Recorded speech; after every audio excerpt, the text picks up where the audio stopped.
શિયાળામાં ઠંડીની સાથે ગુજરાતમાં જાણે કે ઠગાઈની મોસમ પણ સતત વધી રહી હોય તેમ લાગી રહ્યું છે। સૌથી પહેલા બીઝેડ કૌભાંડ અને ત્યારબાદ એવી અનેક ઘટનાઓ અને અનેક એવા કૌભાંડ સામે આવ્યા છે જ્યાં શેર બજારમાં રોકાણ કરાવીને વધુ નફાની લાલચે ઠગાઈ આચરતી ગેંગને સાયબર ક્રાઇમે ઝડપી પાડી છે। કહેવાય છે કે લોભિયા હોય ત્યાં ધુથારા ભૂખે ન મરે। રોકાણકારોએ પણ વધુ નફાની લાલચમાં આવી પોતાની પરસેવાની કમાણી જે દાવ પર લગાવી છે અને રૂપિયા ગુમાવવાનો હવે વારો આવ્યો છે। સાયબર ક્રાઇમે ઝડપી પાડેલા 3 આરોપીઓમાં નિવૃત્ત તાલુકા વિકાસ અધિકારીના પુત્રનો પણ સમાવેશ થાય છે। આરોપીઓ પાસેથી પોલીસે 37 લાખ રૂપિયા રોકડા જપ્ત કર્યા છે। આરોપીઓની મોડસ ઓપરેન્ડીની વાત કરવામાં આવે તો શેર માર્કેટમાં રોકાણ માટે ટિપ્સ આપવાનું કહી વોટ્સએપ ગ્રુપમાં જોડતા હતા। શરૂઆતમાં રોકાણકારોને થોડો નફો અપાવી વિશ્વાસ કેળવતા હતા।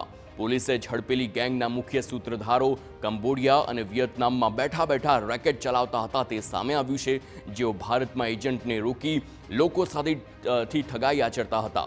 અમદાવાદના એક રોકાણકાર સાથે 59 લાખની ઠગાઈની ફરિયાદના આધારે સાયબર ક્રાઇમે આ ગેંગને ઝડપી પાડવામાં સફળતા મેળવી છે।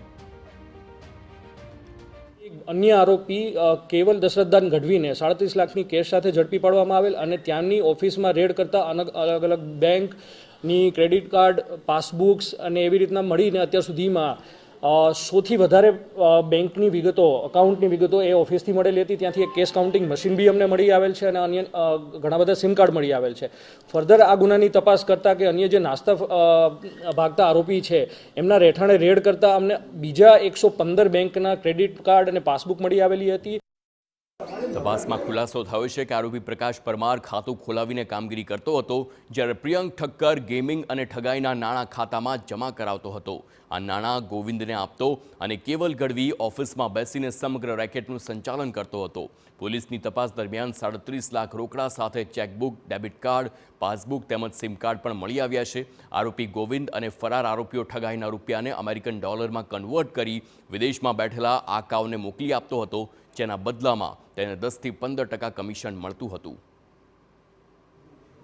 અગર જો ફરિયાદની વિગત જોઈએ અને તો આ પ્રકારના સ્કેમને પિક બુચરિંગ સ્કેમ કહેવામાં આવે છે કે જેમાં ઇન્વેસ્ટમેન્ટ શેર માર્કેટમાં કરવાના બાને અથવા તો બીજી કોઈ લોભામણી સ્કીમ હોય, ઘર બેઠા કમાઓ, પૈસા ડબલ કરો એવી જાહેરાતો આપીને generally south East Asia base જે ગેંગ્સ છે બધી એ આવા પ્લેટફોર્મ ચલાવતી હોય છે અને પછી અલગ અલગ ફરિયાદીના જે પૈસા ડિપોઝિટ કરવામાં આવતા હોય છે મ્યુલ એકાઉન્ટમાં કરવામાં આવતા હોય છે અને આ બધી ક્રાઇમની પ્રોસીડ ઇન્ડિયાની બહાર ક્રિપ્ટોકરન્સી પર્ટિક્યુલરલી યુએસડીટીમાં મોકલવામાં આવતી હોય છે। જો આ ગેંગને પકડી છે એ ગેંગનું કામ હતું કે આ ક્રાઇમની પ્રોસીડ આ બધી ગેંગ માટે યુએસડીટીમાં કન્વર્ટ કરી કમિશન બેઝિસ ઉપર દેશની બહાર મોકલવાનું।